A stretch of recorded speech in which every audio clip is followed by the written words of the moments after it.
Hello. Welcome to my channel. I am Whitney.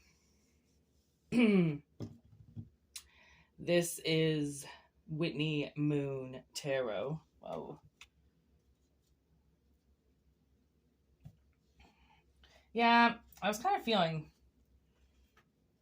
these cards had a message. My cards had a message. And then these other cards of mine also had a message. And these tarot cards also have a message. So, we've got our deck. Our decks.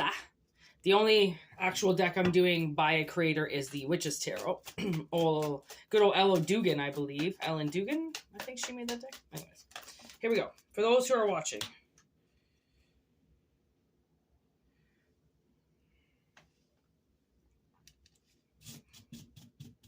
In repair.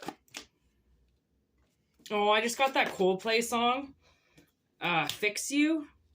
That's such a nice song. Oh, makes me want to cry. In repair. Same old G. Still DRE. This is textbook, baby.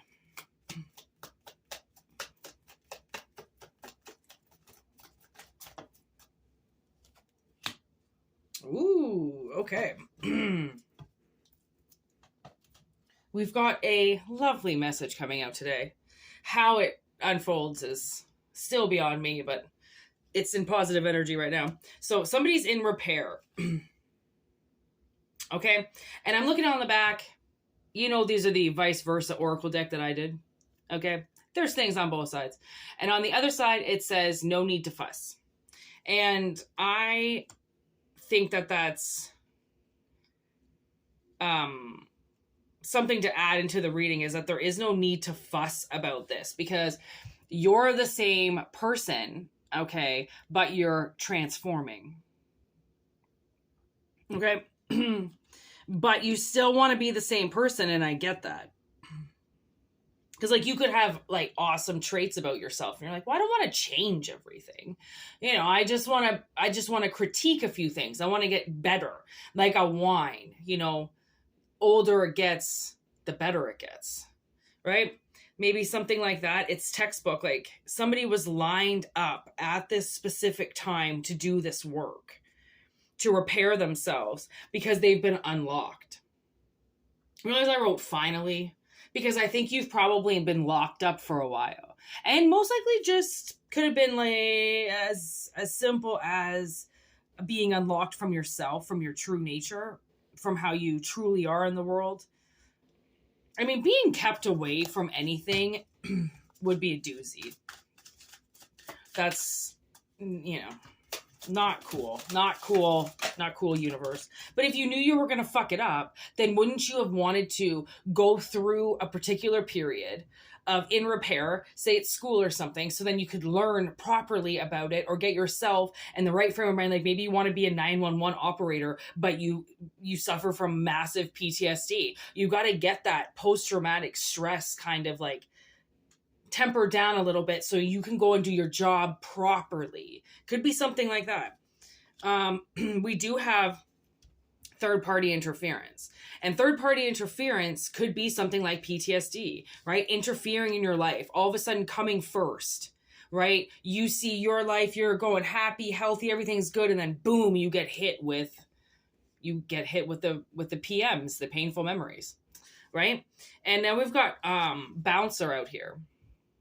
So we've got security has come to remove this third-party interference. And it's not going to change you as it is so much transform you, right? Good old lucky number 13. So I think, I mean, that could be, yeah, I said angel, and look at, the knife came out. You could have picked up a spiritual team, okay? Ooh, okay, look at what's kind of coming out here is this warlock card. Okay, so, and I did that, this card right here, Gondosh Security, okay, this bouncer card. is from my ex-boyfriend, who I recently found out is RIP'd. He's no longer here. He's in another dimension. He died, which actually hit me a lot harder than what I thought.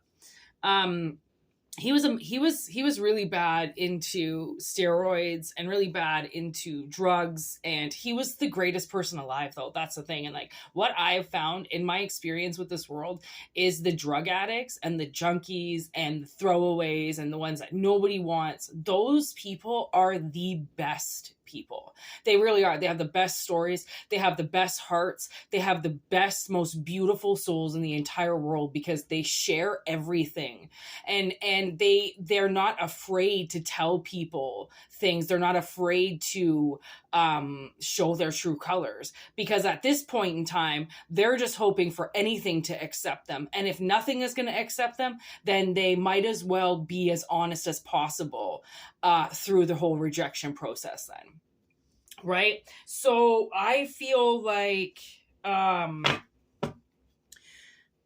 when Mike, like his name was Mike Gondosh, he was such a good boyfriend, honestly. For one, he used to buy me CDs all the time. I would turn on the radio and find a song that I liked, and he would go out and buy me the CD. I still have CDs that he bought me with my CD collection from back in the day. He took me to the Casby Awards. We were really good friends with a DJ at the time. It was called Edge 102. This guy named Daryl. I forget what his last name was. Daryl Spring. Oh my God, that's right, Daryl Spring. He used to come and play and DJ at this place called The Scratch in Oshawa, where my boyfriend at the time, Mike Gondosh, worked. And so we became really good friends with Daryl and the DJ he would come with. So we went to the Casby Awards. This boyfriend brought me everywhere. Okay. He was well known with Hell's Angels. Like, everybody just loved Mike. I mean, Mike would walk into a room. He was only about probably like 5'9", but he was big, right? He had this presence about him that he was my sister's best friend. Him and my sister got along so well. They would sneak off when I was at work and go and eat dirty Burger King, and like, they were best friends. Him and my sister were best friends. So my sister's memories with him are so good. When I made this card and I put him on there, I must have known he was dead. I only did these cards maybe a year ago. So I must have known he was dead, because he died, I think 2 or 3 years ago now. So he is still very much around me. I feel his presence a lot. Okay. And when I wanted somebody gone, when I didn't want somebody in that bar anymore, I couldn't take it anymore. I couldn't take some bitch looking at me or some dude hitting on me or something happening. He would just escort them out the front door. There was this time, this girl came out of nowhere and threw a drink in my sister's boyfriend's face at the time. And my friend Jen came out of nowhere to punch her in the face. And just all the security just swarmed us, took my sister. Obviously Mike grabs my sister because she's like 100 pounds, grabs my sister. My sister just wanted to rip this girl, because we were allowed to do whatever we wanted at this bar. Mike did not care. Mike always had our backs. He always knew that we weren't shit starters. He always got out people that we didn't want. And I feel like it was always a privilege having him around, right? I mean, even in public and shit, if something happened, I mean, I'd be like, dude, look at this guy looking at me. And he would just stand in front of me. You know, he was very, very confrontational, but very nice about it, right? Like, he didn't just want to punch somebody in the face. He'd be like, hey, what are you doing? Are you going to stop? Or are you going to keep being an idiot? And then he would punch him in the face, right? He was so temperance. He really had a head on his shoulders. Like, it always surprises me how much damage he could have done, but yet kept such a great composure. And I would always think to myself, like, man, if I didn't have Mike at that time, if I didn't have Mike. And again, it was his ability to protect. He wanted to protect me. He wanted to protect my sister. He was aware of people around him. He was always aware of his surroundings. He was always aware of people being around. Like I said, he was really in with the Hells Angels. So he got to a point where they taught him a lot of shit. And Hell's Angels, I don't know if you know Hell's Angels, but they are some of the most genuine people. Like, when it comes to dealing with people, like, they really love people. And if you're on their side, they'll do just about anything for you. You have to give them what you give them, but they will stomp fucking jaws for you out in the world, and you'll never figure out who did it. Like, they are secret society people, okay? And it's amazing that I have one that lives right beside me, because just his presence alone changes the atmosphere of where I am, because it's like having a guard dog all the time. He's on the ground floor, his fucking door is right there, and he's just on it. Anybody in the driveway, anybody pulls into the driveway, anybody's walking around, roaming around. If I think that somebody's in the garage in the back, I fucking knock on Rory's door. Like, Rory will just fucking, he turns into a dog. Like, he'll just rip. But he's still at the same time like, okay, but don't fuck with me. And that's what I always say. Yeah, okay, you think Rory's got a smile on his face, but it doesn't mean he's not going to fucking kill you if you do the wrong thing. Like, walk away now while you can. Be smart about this, right? The thing is with third-party interferences, that these people are not being smart about it. They're being cocky about it. You're getting interference by people who are smug. And if there is one thing that I will wipe a smile off somebody's face, is when they do something to me and then they're smug about it. It's one thing to do something to somebody and not really realize that you did it, or do something to somebody and then realize the extremities of what you did, so apologize for it because really your intention was not that high. And then there's an intention of being, I want to rip people's faces off for no reason. I don't like those people, because it just seems like they're the cause of majority of the problem, right? So once you work on yourself and you balance yourself, and then you come face to face with these idiots on a daily basis, you really learn how to deal with them. And then you're like, okay, yeah, I know what someone's talking about. All right. If I didn't learn how to control myself in this situation, I would have went off the handle, but I know how to control myself. So I'm going to control myself, right? It's like that. Maybe that's the in repair. Being the same person, yes, but being smart enough to unlock yourself to your own textbook, right? Like, we have our own disk drives, okay? Hard drives. That's what hard drives, okay? Of stored memory.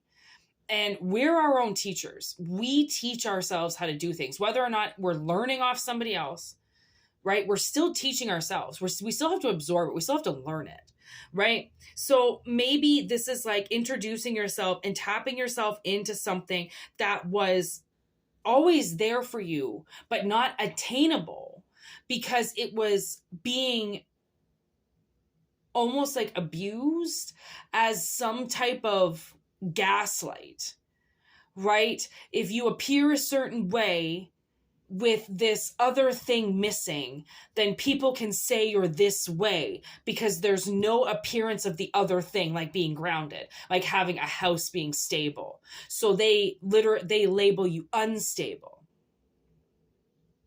right? So now you bring the stability back, which is obviously what Gondosh wants to tell you. Gondosh is obviously here. He comes and goes, like I said. He tells jokes. He's always laughing. He always laughed. Even when I would be lying to him, I was such a shit face back then. I'd be lying to him and he would just look at me and he would laugh and walk away. Like, he knew I was such an idiot, but he never called me out on it. He was such an awkward person. Like, now I think about it, I'm just like, who was he really? And he's just a big old angel, you know, he's just a big old chunk of energy that's just supposed to be here just to help people. And he always managed to. Like, you had Mike in your corner. You always had somebody to help you. He would help people move. He would help people fight. He would help people get girlfriends. He would help people. Like, he was just a solid dude. Like, literally, rest in peace, man. Like, rest in peace. He's coming through big time today. So this is obviously a message from my deceased ex-boyfriend. Maybe we're going to have to leave it like that, because there's a message in here, like mainly from him. And with the Six of Pentacles, it's like this third party, it was in reverse. And, you know what I realized today is, I thought about this situation that my parents put me in when I was a child. because I was much smaller than everybody. And they never saw me as smaller. They always saw me as the same age as my older stepbrother and sister. And they would treat me the same way. And what I realized today was that I wasn't ready to be put into a world where I was 8, 9, and 10. I was still in the 4, 5, and 6, right? That just got out of toddler. Okay. I needed this time to be treated very gently. And I wasn't. I was forced into the next category.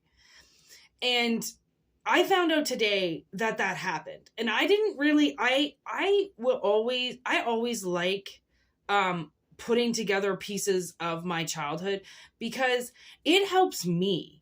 It has nothing to do with them. My parents will never talk to me. They don't like me. My mother is fucking demented. Like, she is off in another world. I don't have that family link to address issues, right? I have to do that myself. I have to figure that all out myself. And when I figure out things that they did, it helps me because I get really hard on myself because I'm the only one here and like I don't have anybody around me and it's just my sister and I get hard on myself because I have to keep things in order. I have to keep us from losing everything. I have to keep us afloat. It's my responsibility. I don't know why but it's my responsibility. And there's nothing my sister can do about it. As hard as she tries, it is on me. And it's always been on me. And that's what I've realized. Even as a child, it was put on me. I don't know why.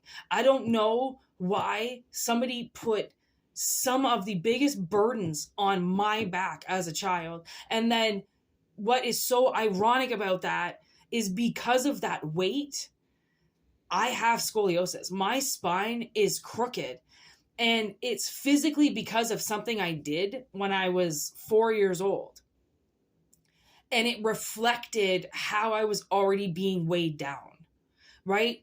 And when that happens, it's I mean, I don't know, like all I can say is that because I'm not even out of it yet. So I don't know what to say other than I keep myself in repair almost all the time because I constantly try to make myself better. I don't want to be what they taught me to be. I have to be something else. And I can't be afraid of that, right? If you love somebody or you care about somebody or you do something, you show that and people don't reflect that back, then just leave, just walk away because people will love you and they will guide you and they will be there for you. And it doesn't matter. Things get messy. And I've had a lot of people leave the second things got messy because they didn't want to help. And it is a lot of, gives me a lot of flashbacks. Like, will anybody ever want to be in my corner because it takes help, support? And then I realized that majority of people do need support, right? They do need help. But it's like, who gets it and who doesn't, right? So I just keep myself in repair so that I know that at least I'm helping myself, regardless of what anybody else is doing, right? So maybe, I don't know, maybe there's something in that, right? There's the moon. Like something is definitely, it's like hidden. It's hidden something. And you've almost like had to address illusions that were designed to scare you and there was nothing there, right?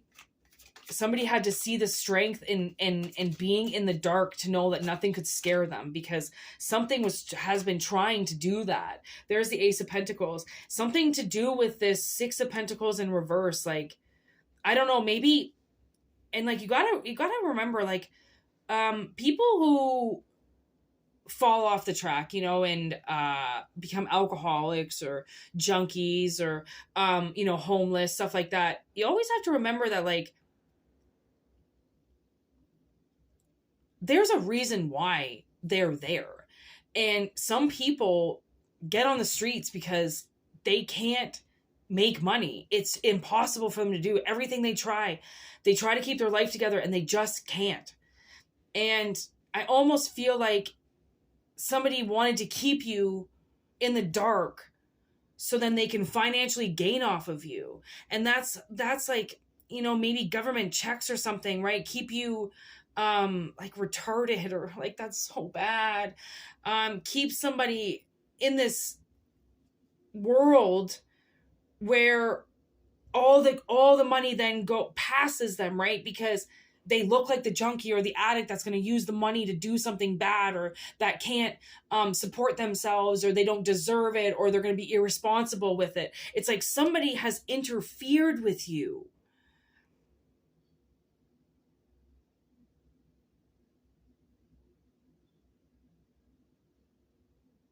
And it's like to keep you dumb, you know, to keep you from stopping, from growing anything and going beyond them, right? Like learning that you are in a prison and eventually you learn how to escape.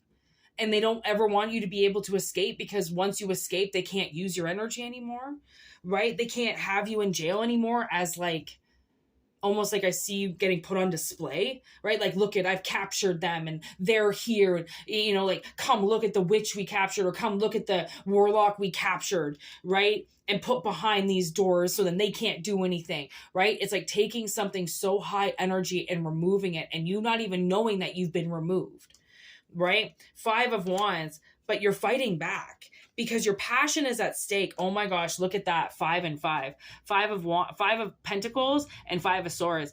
Keeping you in distress so then you stay up against the wall, right? You know, keeping you confined, keeping your money very low, right? I don't know if you're in government housing, right? So part of the government pays for your housing and you get your check every month, and they've kept you believing that you can't work, or that you can't be out in public, or that, you can't walk away from this family. You've got to stay. This is where you are. You help me. You bring in my checks, right? And without you, how am I going to get this money? And it's like, you're being used. And that's why Gondosh has said something now, because he's like, he's been a witness to you. He's noticed something that has taken control away from you and put you up against the wall, with everybody standing there going, what did you say? What did you say? What did you say? Like, what do you mean? I didn't say anything. What do you mean? Right? 5, 5, 5. 5, 5, 5. That's change. That's change. That's big change. I feel like the earth is shaking below us, kind of change, you know, the kind of change that an earthquake does. Just comes in and fucks shit up. Look at that. That's what I'm talking about. Deadline. Whoa. Conspiracy, fear, fighting, theft, hot, vampire, scissors, panic, on, loser. Yes. So this person put you in a false sense of fear, and then created this illusion around you that they were crazy. So why would you come up against them? They're crazy. Just walk away, leave it alone. We steal, we're hot on the money, and you can just accept it and walk away. But now I feel like they're panicking, because now I feel like you've figured something out now, that all these conspiracies that they've put around you have only created fear of not knowing the actual information. Like, they just created fear from you, like fear so you don't figure out the truth. Like, see, I can't even say it. I can see the sentence in my forehead and I can't say it. They've created a sense so then you feared finding out the truth. And you know what? Okay, this is so weird. This reflects in my life, and you can tell me if how this reflects in your life. But okay, so I have this fear of finding out information sometimes. Like, so for instance, my sister's car, like we share a car, it was at the garage. This was like months ago or something like that. It was at the garage, and we didn't know what was wrong with it. And we dropped it off on a Friday. So they were going to look at it on Friday, and then they weren't even going to really get back to us until Monday. So I had to wait the whole weekend. And oh my God, I was like, stretch this weekend out, stretch it out. I don't want to find this information out. I don't want to know what's wrong with it. I just don't, right? I've got a lot of PTSD with vehicles. Okay. My last vehicle was so massively corrupted in dark energy. It was the fight of my life to keep that car on the road. It really was. So I have a huge PTSD fear of cars, okay, and vehicles breaking down on me and shit. So I just did not want to find out the information, the truth on Monday. And then when she called, my sister was the one who took the call because it's technically in my sister's name, right? I just really help pay for it all the time. She called, showed my sister everything. And then I actually slept in that morning. So I don't even think I got up until like 9 o'clock or something. And the garage had called at like 8:30 or something, right in the morning. And so I got up, I got my coffee, and she's like, okay, are you ready for the news? And I'm like, fuck, like really right in the morning. Like, no, I don't want this fucking news. And like, it was fine. Everything was fine. And I was like, really? That's not even that bad. And she's like, no, it's not. Like, it's even better than what we thought worst case Ontario was going to cost us in the long haul, which we even had the money to cover anyways. And I'm like, fuck, like I had a really hard weekend with this. Like I just lost it. So much anxiety, so much stress over not wanting to find something out because I really thought that it was going to be just too bad. And then I couldn't handle the truth, but like, I don't know why I felt that way because it was so, now that I think about it, so dumb, right? Like it's the information's going to come regardless if it's good or bad. So why prolong it? Right? It's you have to find out anyways.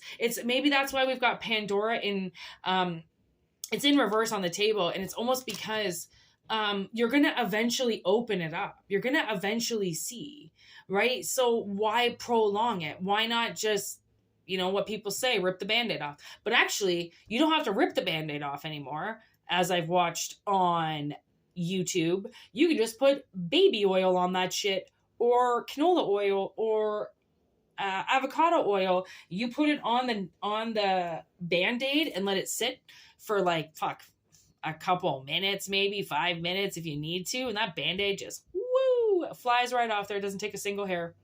So I mean, there's that option too, right? Like you can ease yourself into finding out information too, right? You find one thing out at a time. You don't have to find out everything all at once. Just find out little snippets. So then it doesn't scare you. So then it doesn't drop you off the edge and you're like, this is going to be way too much for me. I'm not going to be able to handle it. Like, that's somebody's third party alarm system going off. Like, of course you can handle it. You've handled life up until now. You can handle fucking anything. Somebody tells you can't handle something, it's because they're trying to take it for themselves and say that they can handle it. Well, I'll handle it. I'll deal with it. No, I'll fucking handle it. I'll deal with it. Sit the fuck down. I got this. Right? Could be something like that. Okay, murder was on the bottom of the deck. It just came out. So this third party interference is getting killed. And we got the cold card. So the universe is going cold on them. Okay, they're going cold on them. They're going to freeze them out. They could die of like pneumonia or something. They could die freezing outside. They could slip into a lake and come out and not make it. Again, I'm getting hypothermia. Maybe somebody thinks that, they jump into a lake way too early. They start swimming out and then their heart stops, right? Like if you have heart problems, you've got to remember, I knew somebody in high school. We went to this place called Fenland Falls, and they have like the edge is 50 fucking feet high. Like it is, and it's just like you're jumping into hundreds of feet of water. Like it's like the main jumping spot basically. And one of my friends from high school, he had a hole in his heart, and it was prom weekend. Everybody was jumping off, and they were like, jump off. And he jumped off and he died. And he came to the surface and he let everybody know that there was something wrong with his heart. And then he went under, and it's black water. He never came back up. and his friends kind of thought he was fucking around, saying that his heart stopped, and really it didn't. And then by the time they all jumped in the water and realized that he wasn't coming back up again, he was dead. So, you know, you've got to be, like, people have to be careful about just jumping into water, you know, like your heart. Like, I've noticed I can't be cold. If I'm cold and I start shivering, my heart starts to, I've got that thing where your heart arrhythmia, your heart doesn't beat properly. It just like beats out of control on me, like, sometimes it goes days doing it without doing it, and then sometimes it happens on the regular all day. My heart will just like beat out of control, and I can't lay on my back and sleep. I stop breathing, my heart stops. And if I get cold, or if I go into cold water and I start shaking, then my heart starts to slow down, and it's to the point where I can't breathe. I actually physically will like I almost instantly. If I can't get my body hot fast enough, I will go into shock. So maybe that's what's going to happen to this person. I mean, I don't wish death upon anybody. Well, actually, there are people I wish death upon. But I wish death upon people who have cursed me my whole life. You know, I wish death upon people who have ruined my life, who have taken things from my life, right? And, you know, maybe you have too. And those people are going to die or cross over. So anyways, this is a message from my ex-boyfriend who is dead. Look at that, right out in the open. There is a cover-up operation going on. So there he is again, letting you know that something's happening in your life kind of right in front of you. And I don't know if you're noticing or not. So no signs came up today, which I find... Oh, as I say that, look at this. Sagittarius. Sagittarius shows up just like that. As I say, no signs came out. With the Seven of Swords, I mean, somebody definitely, they wronged you. You know, they stole something, and it's time that they pay their price. It is time. Oh my gosh, I did not know those were wings. I did not know those were wings behind her back. I thought that was some type of bridge. The eyes see what the eyes see. Oh, there's the Empress. And Leo. Okay, so this is a fire reading. I'm going to put this up as a fire reading. So take what resonates, leave what doesn't, okay? And if you want to email me, right, especially just talk about readings. Sometimes people talk about synchronicities. They send it to my email box. That's whitneymoonshine@gmail.com. Okay? And there's Pisces again.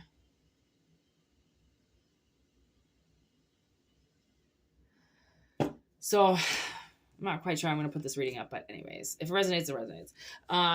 Monthly subscriptions, $4.99. I'm going to do a reading actually right after this for monthlies. And yeah, thanks for being a part of the channel and subscribing and liking and commenting. Thank you so much. Peace out. Word to your mothers. Have a good one.